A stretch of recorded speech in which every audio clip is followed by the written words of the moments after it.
Sir ఇక్కడ చూడాలి.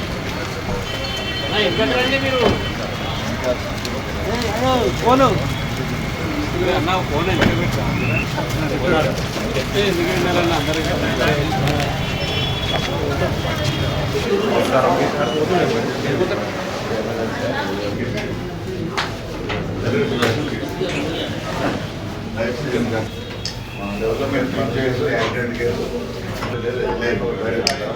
మా దగ్గర ట్రీటబుల్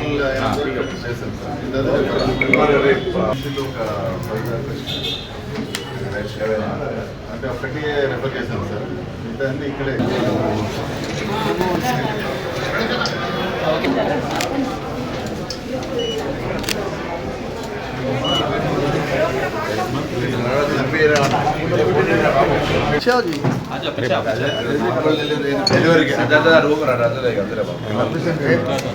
పవన్ సైడ్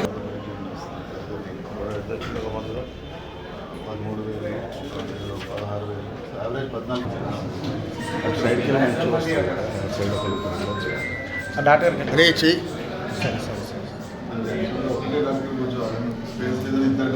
నాకు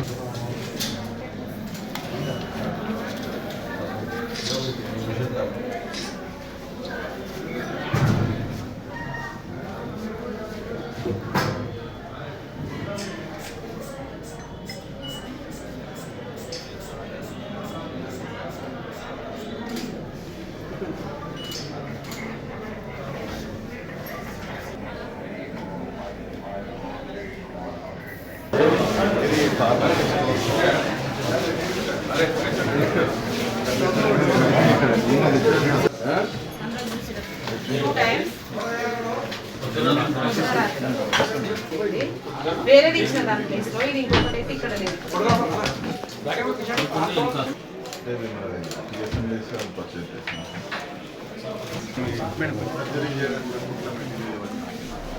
surgical reagents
total area 30,000 sir.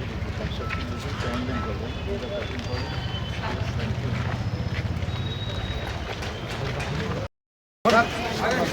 Season rate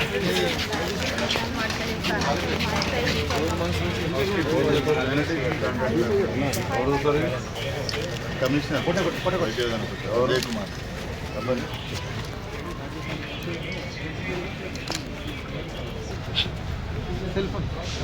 పక్క ఇంటి పక్క చూడు. పొన్నం ప్రభాకర్ మాట్లాడుతున్నాను.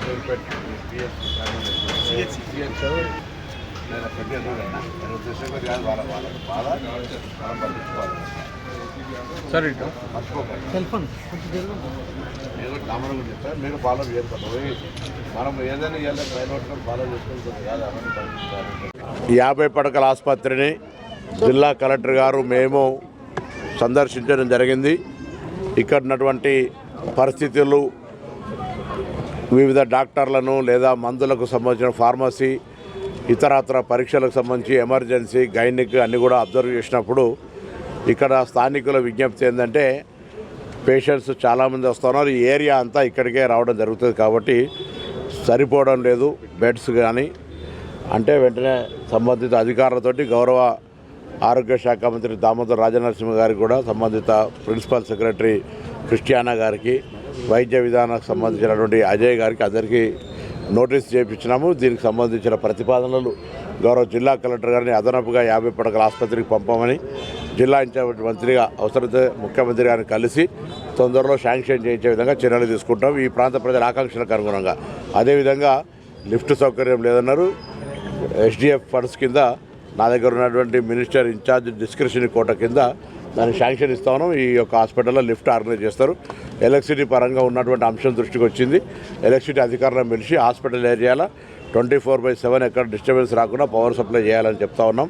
దాంతోపాటుగా ఇక్కడ ఉన్నటువంటి ప్రజలకు సంబంధించి ఇంకా ఏదైనా అత్యవసర వైద్యాలు ఉంటే అంబులెన్స్ సంబంధించిన మాట్లాడుతూ ఉన్నారు. ఈరోజు 108 సర్వీసెస్ను బాగా ఎక్స్పాన్షన్ చేసినాం కాబట్టి హాస్పిటల్కి అంబులెన్స్ ఇస్తే దానికి సంబంధించినటువంటి మేనేజ్మెంటు తదితర అనేక అంశాలు వస్తాయి కాబట్టి 108 సర్వీస్ను ప్రయారిటైజ్ చేసి ఈ హాస్పిటల్ ఏరియాలో ఉండేటువంటి పేషెంట్స్కు అవైలబుల్ ఎక్కువ మోర్ ఉండే విధంగా చర్యలు తీసుకున్నామని చెప్పినాం. కాబట్టి ప్రభుత్వం ఆసుపత్రులకు సంబంధించినటువంటి అనేకమైనటువంటి సంస్కరణలు మా ప్రభుత్వం వచ్చినాక అనేక మంది డాక్టర్లను, నర్సులను, ఫార్మసిస్టులను హాస్పిటల్కి సంబంధించినటువంటి అనేక మందిని రిక్రూట్మెంట్ చేసింది. కొంత ఫైనాన్షియల్గా ఇప్పుడే టెంపరీ కాంట్రాక్ట్ బేస్ సంబంధించిన శాలరీస్ కూడా రాలేదని చెప్పినారు. దాన్ని కూడా వెంటనే పేమెంట్ చేయించే విధంగా చర్యలు తీసుకుంటాం. ఈరోజు ఉద్యోగ సమస్యలు నిరంతరంగా ఉంటాయి. పేషెంట్స్ ఆరోగ్యం ఇది కూడా నిరంతర ప్రక్రియ. కానీ అందరూ సమన్వయంగా చిన్న చిన్న సమస్యలు ఉన్నాయని మనం ఎటువంటి సర్వీసెస్ ఇబ్బంది పెట్టకుండా సర్వీసెస్ చేయాలని డాక్టర్లందరినీ కోరుతాను. ప్రభుత్వం very positive regarding health and other issues. కాబట్టి ఆ పక్కన ఈ ప్రాంత అభివృద్ధికి సంబంధించిన ఇక్కడ 50 పడకల ఆసుపత్రి వచ్చి మిగతా సౌకర్యాలన్నీ ఏర్పాటు చేసే ప్రయత్నం చేస్తాం. మందులు అన్నీ ఉన్నాయి. ఒకవేళ లేకపోతే ఇండెంట్ చేస్తూ ఉన్నారు. గతం కంటే చాలా మెరుగ్గా మందులను సరఫరా చేయడానికి ప్రభుత్వం చర్యలు తీసుకుంటుంది.